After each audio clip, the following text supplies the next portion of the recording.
welcome to another episode of Between Two Trains. My name's Mark Apple. And I'm Eric Most.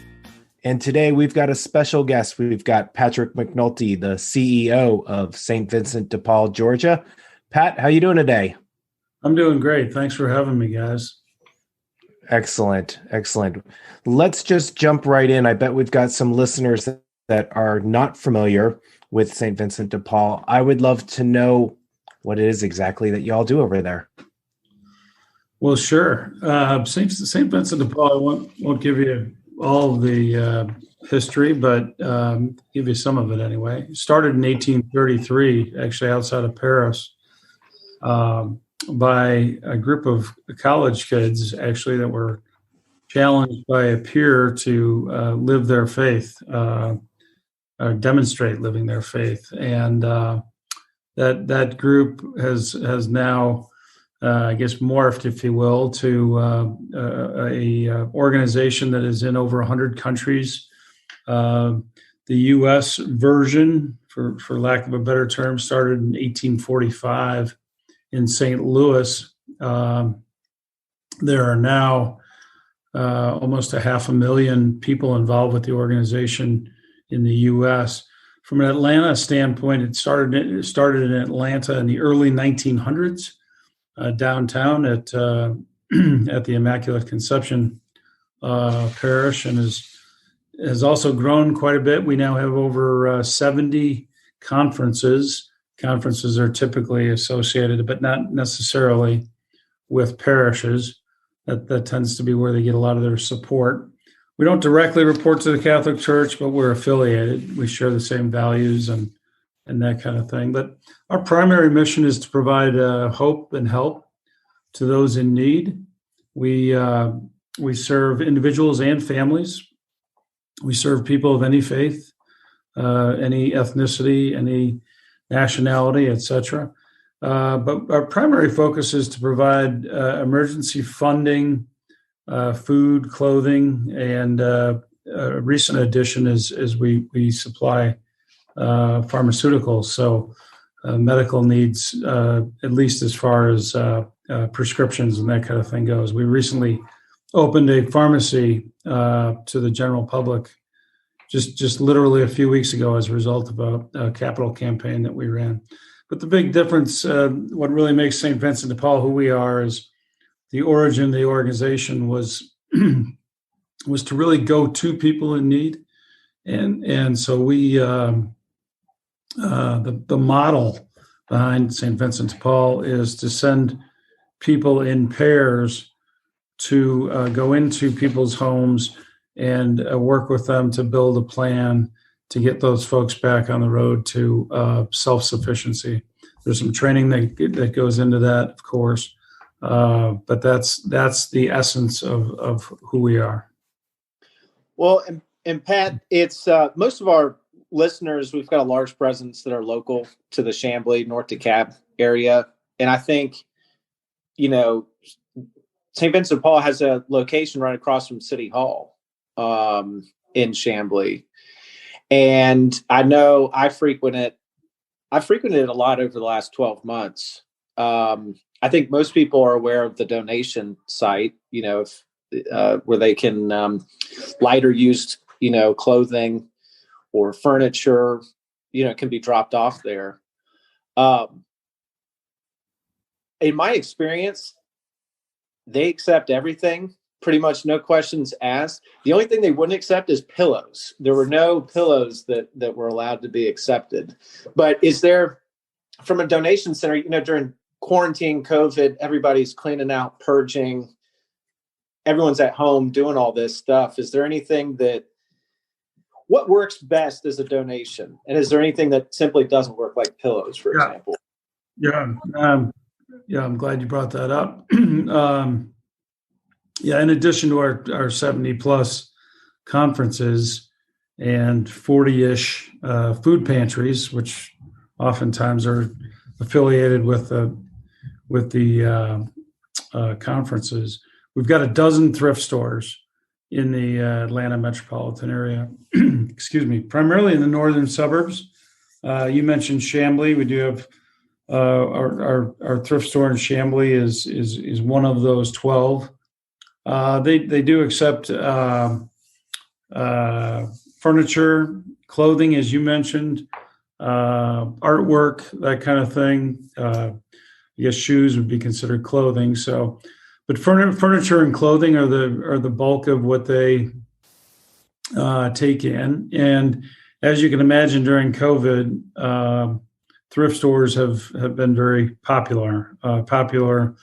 As people have been home and looking around the house, and either wanting to declutter or just spending enough time in the house they're tired of looking at certain things. But it's been a bit of a boon for us in terms of taking that product and then reselling it, and of course generating money that we can then push back into those service-oriented programs that again provide hope and help to our neighbors in need.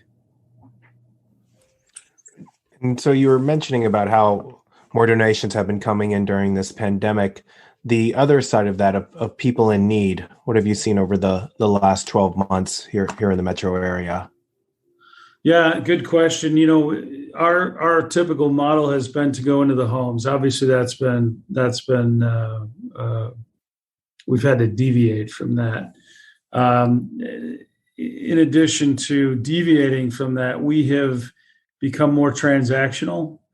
By that, I mean we've gotten involved with a lot of the CARES Act funding. So CARES Act is as most people think of stimulus, but there has been a lot of money that has come down through counties and through municipalities, through cities, towns. And when that money comes down to those organizations, they typically need organizations like us to help administer it or to help distribute it. So we received for example, a $750,000 grant from the city of Brookhaven towards the end of last year. We did some work with DeKalb County, Fulton County, Gwinnett County, Cobb County. We're doing some grant distribution, for lack of a better term, with Chamblee as well. And Doraville, as recent as last week, we were meeting with their city council, and they are going to be providing us with close to $100,000 worth of direct aid.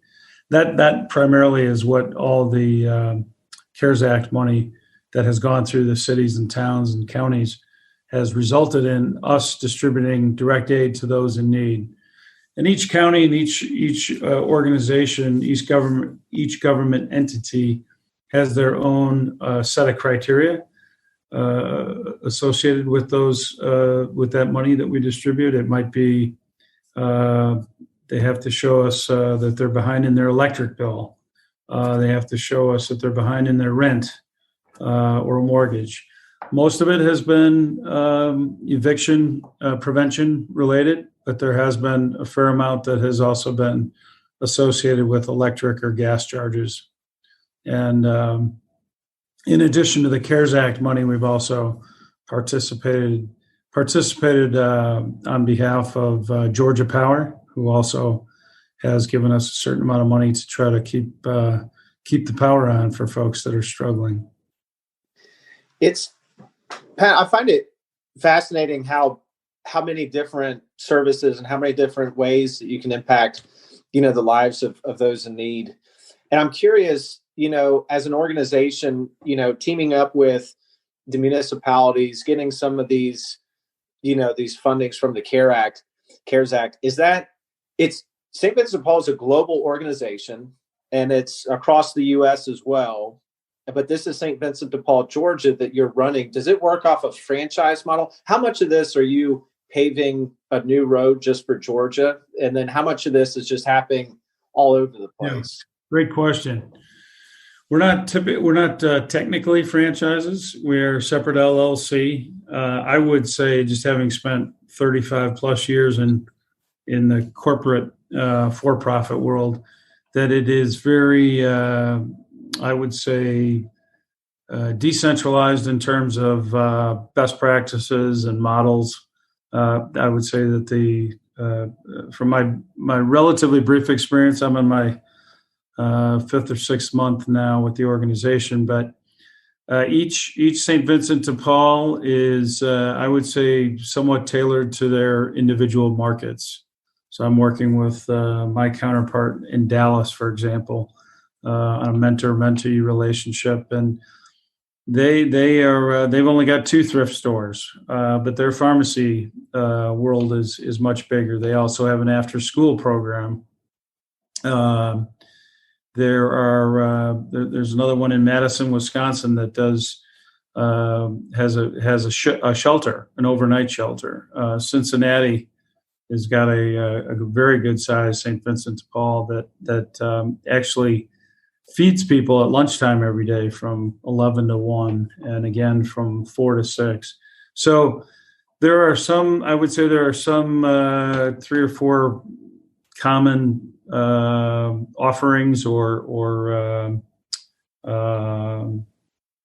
factors or aspects of each St. Vincent de Paul, but there are many features, if you will, of the different chapters or the different societies that are different from one to the other, for sure.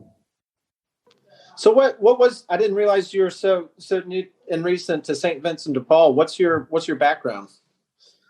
Yeah, so my background is in the corporate world, primarily business to business services.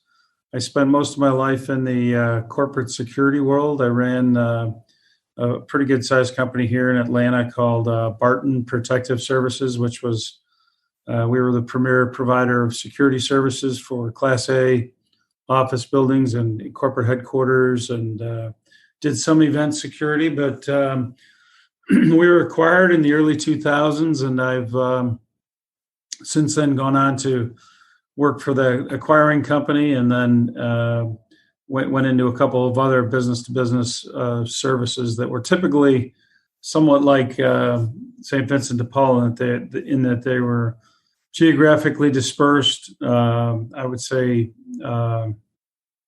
labor intensive,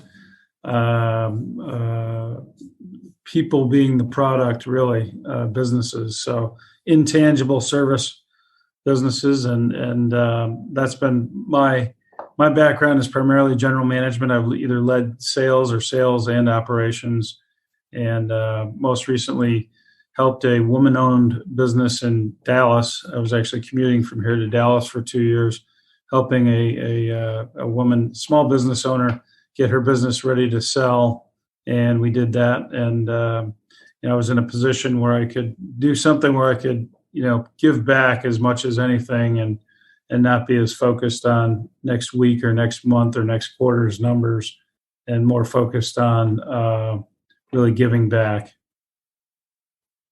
Well, so 6 months ago, you got tossed into the fire because I was right in the middle of 2020, which, obviously it sounds like really shaped the dynamics a little bit of the organization. I mean, you've got unprecedented levels of funding to the municipalities you mentioned. You've got more likely an unprecedented amount of giving and donations for the thrift store, the 12, the dozen, thrift stores throughout Atlanta. How do you manage that? Well, I just want to not correct, but maybe modify one of the things you said. Funding did, a lot of people say, well, gosh, how did funding go in COVID? Because there are a lot of questions that maybe the church giving, because a lot of people obviously weren't going to church. Most church services were either closed down or virtual or that kind of thing.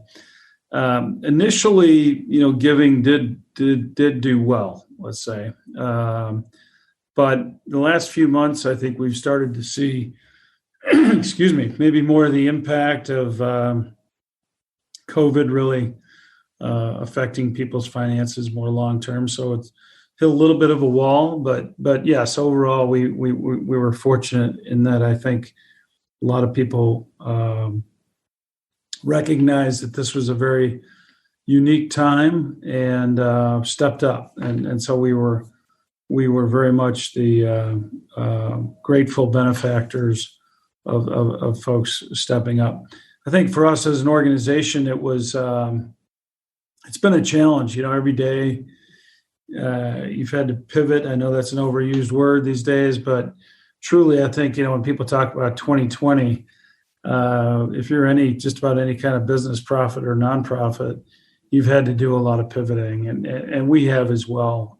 We just finished this capital campaign right before I got on board, and beautiful new facility right at the north end of Peachtree DeKalb Airport on Chamblee Tucker Road. Just fantastic renovation that was done with keeping the Chamblee spirit, if you will, in mind. If you were to see the inside of the facility, which I would encourage people to do, and as you're comfortable, we give you distance tours, of course. And as COVID hopefully dissipates, we're going to reschedule our open house that we were supposed to have in the fall of 2020. But that facility was built with the premise that a lot of folks within 10, 15-mile area would come in and use our food pantry there, which is expanded with the help of people like Kroger and Truist Bank and some of our main supporters. But that's obviously been altered. We've had to do more outbound food delivery, and our pharmacy, as I said, just opened, but that's been a little slower start too. But we've had to pivot there, and we're shipping prescriptions to folks as they need it, and so we've had to alter a lot of the different things that we do. But all in all, things are overall good. Excellent. Why don't we take a quick break here? We've got a commercial to play, and we will be back in 30 seconds. Thanks for listening. A great website, search engine marketing, email newsletters, videos on YouTube, and don't forget Facebook and Instagram for social media. How is a local business owner supposed to keep up with marketing their business and also be responsible for running their business? The truth is, you can't. And you don't have to grow your company alone. Find out how other business owners are doing it when you schedule your free marketing consultation at forwardpush.com. We're local and ready to help you. Hey, and welcome back to Between Two Trains. This is Eric Moss here with Mark Apple. We are speaking with Patrick McNulty of St. Vincent de Paul of Georgia. And we just gotten done canvassing the entirety of what St. Vincent de Paul does. And I'm curious to ask, how do you deliver that? Because it's a big operation, and you just were talking about pivoting. Do you have employees? Do you rely on volunteers? How do you do it? Yeah, great question. Our paid staff is less than 25. So it's relatively lean. We've got 2 or 3 folks in development. We've got half a dozen truck drivers who are out picking up furniture, making the deliveries to our food pantries and to our thrift stores. Excuse me. We have a couple of folks in mission services. Those are people that work directly with the conferences. We've got we've got a finance team of 3. We have 3 or 4 folks that work on special case work. So they're people that have helped us with a lot of these special grants. And then we have a couple folks in programs. So they're the ones that are helping get the pharmacy going. They're helping with a couple of the other programs that we do. We provide financial assistance for folks during tax time. And they help coordinate a lot of the food pantry activity too. So won't give you the whole breakdown, but essentially 20 people and then approximately 5,000 volunteers across the state. So that's a big number. Wow. Are these regulars, or are they, return, or are these high school kids looking for service hours? Who are they? Yeah, well, most of those 5,000 are what we call Vincentians. Those are the people that have had the specialized training on casework. So how to work with folks in need and how to ask the right questions, how to help pray and together, and how to help work out a kind of a long-term plan. So that's the bulk of them. And a lot of those folks are tend to be older, folks that have a little more time on their hands, and folks that also are in a position to give back. They either have what they feel is the capability to provide with time, talent, and treasure, and for some it's two of those, and for some it's just a treasure. But the vast majority of them are, I would say, older adults, and it breaks down to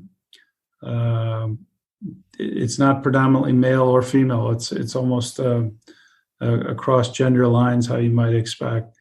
We do get some youth groups from neighboring high schools that want to do projects, and but those tend to be more of a one Saturday in the fall and one Saturday in the spring type of deal. But we don't count them in that 5,000 volunteer base. The 5,000 volunteers are what I would consider permanent. They're not necessarily a certain number of hours per week. They may work, every third Thursday for 4 or 5 hours, but they're permanent, but maybe not full time. Patrick, I'd like to know, how did the volunteer staff deal with the pandemic? You mentioned that it's mainly older people, and certainly that was a concern during the height of the pandemic when you came aboard. Tell us about that, and certainly what's happening now. If people want to volunteer, what are you seeing? What are you hearing? Are people still interested in coming out and helping others? What's happening? Yeah, great question. We definitely saw a slowdown, particularly kind of that May through July timeframe last year. People really, that there was a lot of information that hadn't come out yet in terms of what you could or couldn't do. We actually had to close our thrift stores for about an 8-week period there last year. So yes, and a lot of our volunteers, a lot of their activity is based on in-home visits, physical in-person visits. We're starting to see those trickle back now. We're working around some of the issues around that. They now are meeting in larger facilities where they can keep a wider distance. But a lot of it, unfortunately, has had to have been done over the phone or Zoom, some of those kinds of things. But as you might imagine, some of the folks that we're serving don't always have access to Wi-Fi or the internet. And so a lot of it, unfortunately, has been done by phone. But we're starting to see it come back a little bit right now, just in the last 4 to 6 weeks. We're starting to see people be more comfortable with it and realize that, double mask or mask up and keep the distance, and we'll find a way to meet with folks. So you mentioned something earlier. You're now, as an organization, going to be a vehicle for delivering vaccines. Or no, I'm sorry. Although we interestingly did get a call from DeKalb County last week to see if we would make our facility available for vaccines. We told them yes. They said they would put us in a queue. We haven't heard back on that, but no, we have. So a lot of our food delivery is the result of people that normally would come into the food pantry and do some shopping with a voucher that they get at one of the local conferences or around the Chamblee area. If they live around the Chamblee area, they can come directly to our community support center there, which is basically our headquarters on Chamblee Tucker Road. they can come there directly, but that some of those people have been uncomfortable with coming to the physical facility. So in those cases, we've had a lot of volunteers that will come by Chamblee, pick up the food. We've got it sorted by the family name, and then they'll deliver the food to folks in apartment complexes, Brookhaven, Chamblee, Doraville, et cetera, up into Gwinnett and further south into DeKalb and Fulton County. Any idea, Pat, how many on a daily or maybe a monthly basis or weekly, how many people you end up serving and how many people you impact? Well, we estimate that last year we provided direct service to somewhere between 125 and 140,000 people. So, on a monthly basis, you're talking about essentially in excess of 10,000 people. So it's a wide net, and net's probably the wrong expression, but wide distribution channel, and we feel good about that. We haven't finalized our numbers for 2020 yet. We're actually in the process of that, working with our third-party auditors and all, and but it's going to be, I think it's going to be close to 150,000 people. So coming in, I mean, we've covered a lot of areas about the organization.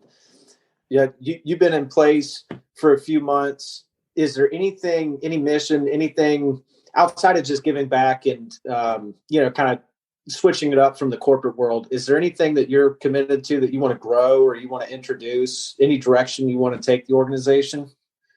Yeah, great question as well.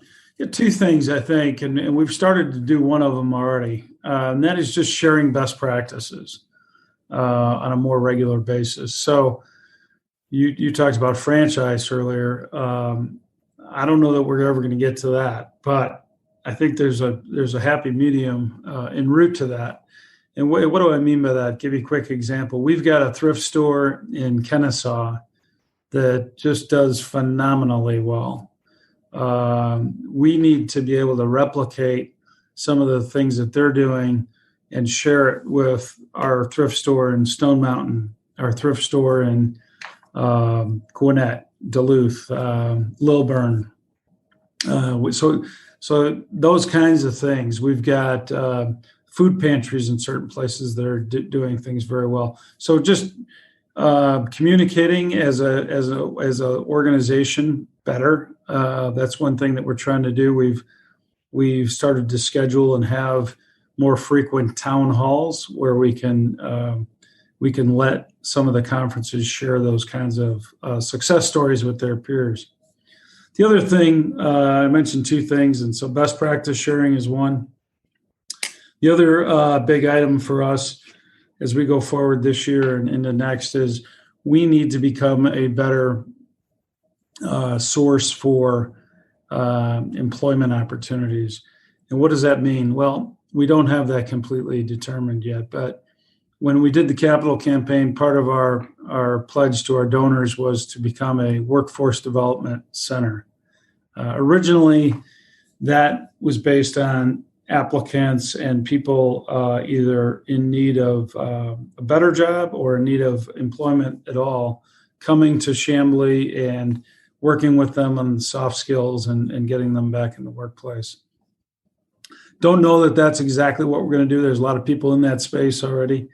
And one thing I think COVID taught us is that there are a lot of things you can do vis-a-vis technology that you don't have to do in person. So we're working with some other organizations to help determine what that might look like. And I think this year we're refreshing our strategic plan. And I think one of the things that will come out of that is a better idea of what that workforce development center will look like.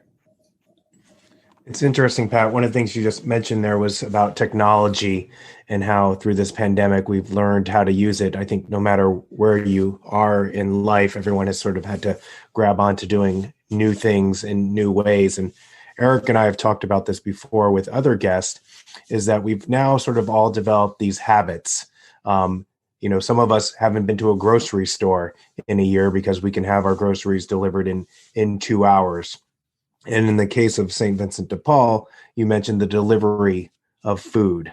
Is that something that you see continuing when the pandemic is sort of over, and certainly whatever over means, that you've developed habits for people to now understand that delivery is available and that it is a good way to make sure that they've got food on their tables? Yeah, that's a interesting question. One of the big premises of our organization is to try to lead folks back to self-sufficiency. So I'm not sure that we want to go too far down the path of us constantly delivering. One of the basic themes of who we are is making sure that as we treat the poor and as we go to the poor and those in need, that we treat all those folks with dignity and respect. And I know a lot of organizations speak like that, but that was one of the original founding principles of St. Vincent de Paul back in the mid-1800s. And as part of that, we want people to be able to come into the food pantry and do their own shopping, really, have selection, have choice, and also become more self-sufficient by realizing that they've got to start down that path of taking care of themselves.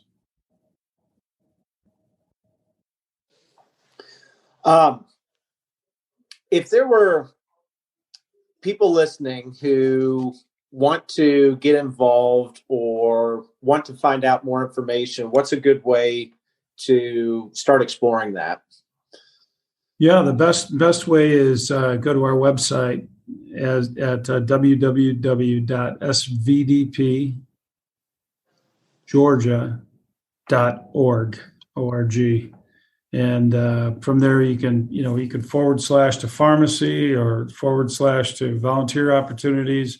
But if you go to that main website, which is decent, that's another thing that we're trying to improve. That'll be number 3, I think, on one of the things we get done in 2020. But it's functional and it's substantial enough that it will address the concerns that you might have or ways that you can help or get involved.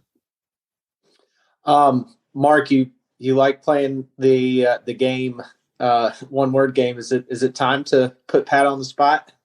I think we definitely should. I love that we just gave out the website, so now we've got our listeners the knowledge on where they can find out more information about the pharmacy, donations, all the thrift stores that are around the metro area as well. So, Pat, we're going to put you on the spot here. It's an easy game because your answer only requires one word. And we'd love to know either your one word that describes your business philosophy or your own personal philosophy. And only one word, sir. Others. Others. And what does that mean to you? Now we'll get a little more information out of you. I thought it was only going to be one word. Tricked you. No, it's, I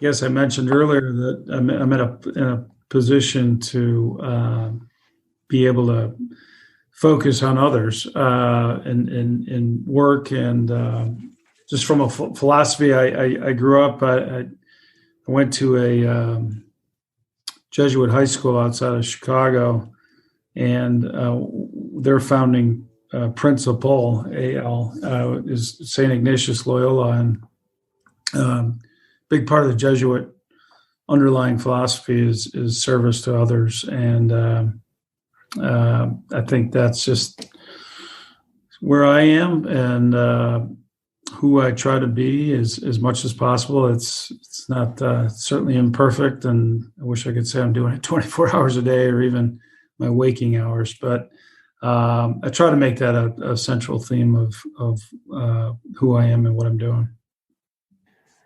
Perfect. Patrick, thank you so much for being here, and thank you what you do for others. I know we appreciate it. My name is Mark Apple. And I'm Eric Moss. And you've been listening to another episode of Between Two Trains. Thanks for listening, and we'll catch you next week.